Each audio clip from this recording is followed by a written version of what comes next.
మరి వేసిన ఎగ్ లోపలంతా మరి బాయిల్ అవుతుందా? అవుతుంది, ఉడుకుతుందా? సిమ్లో పెట్టి చేసుకోవాలా? ఓకే. అయితే మిగిలిన పిండి అంతా కూడా మనం ఇలా తయారు చేసేసుకున్నాం. ఇప్పుడు ఇది ఎగ్ పరోటా అయిపోయినట్లేనా? Okay okay. మిగిలిన పిండి అంతా కూడా ఇట్లా చేసేసుకుందాం. ఓకే సరితా గారు తీసేయచ్చా? తీసేయచ్చు. ఓకే సర్వింగ్ ప్లేట్ ఇస్తాను. ఓకే ఆల్రెడీ మనకు ఒక ఎగ్ పరోటా రెడీ అయిపోయింది. మిగిలినవన్నీ కూడా ఇలానే తయారు చేసుకుందాం. ఓకే సరిత గారు మనకి 3 ఎగ్ పరోటాస్ రెడీ అయిపోయినాయి. వేరే సర్వింగ్ ప్లేట్ లోకి తీసుకుందామా? ఓకే.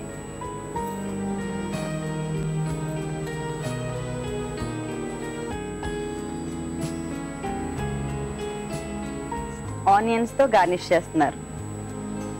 ఓకే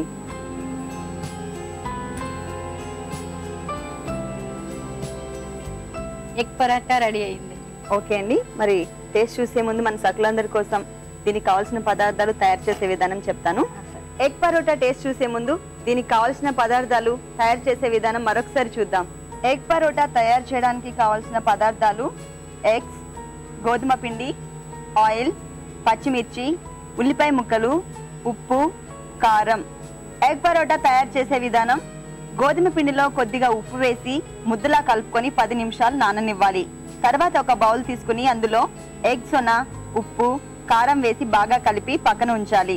ఈలోపు వేరొక స్టవ్ ఆన్ చేసి ప్యాన్ పెట్టి ప్యాన్ వేడయ్యే లోపు చపాతీలు చేసుకుని ప్యాన్ లో వేసి 2 వైపులా కాల్చి ఒకవైపు ఎగ్ సొనను వేసి దానిపై ఉల్లిపాయ ముక్కలు, పచ్చిమిర్చి ముక్కలు వేసి ఫోల్డ్ చేసుకుని 5 నిమిషాలు కాల్చి సర్వింగ్ ప్లేట్ లోకి తీసుకుని ఉల్లిపాయ ముక్కలు, పచ్చిమిర్చి ముక్కలతో గార్నిష్ చేయాలి.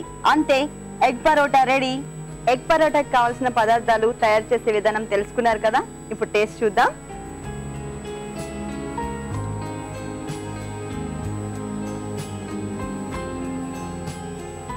సరిత గారు చాలా టేస్టీగా ఉంది. మనం సపరేట్ గా చపాతీ అలాగే సపరేట్ గా ఆమ్లెట్ వేసుకునే అవసరం లేకుండా ఆ చపాతీలోనే ఆమ్లెట్ చాలా టేస్టీగా ఉంది నిజంగా. లోపల ఫోల్డ్ చేసినా కూడా మొత్తం లోపలంతా కూడా చక్కగా కుక్ అయింది. చాలా టేస్టీగా ఉంది. మంచి ఐటమ్ చేసి చూపించారు. థ్యాంక్ యూ వెరీ మచ్ అండి. వెల్కమ్ అండి. చూసారు కదా సక్లు, ఎగ్ పరోటా సరిత గారు చాలా ఈజీ ప్రాసెస్ తో చేసి చూపించారు. మీరు కూడా తప్పకుండా ట్రై చేయండి.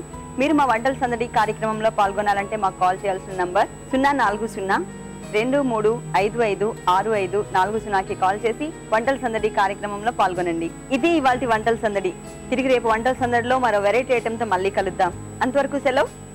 నమస్తే.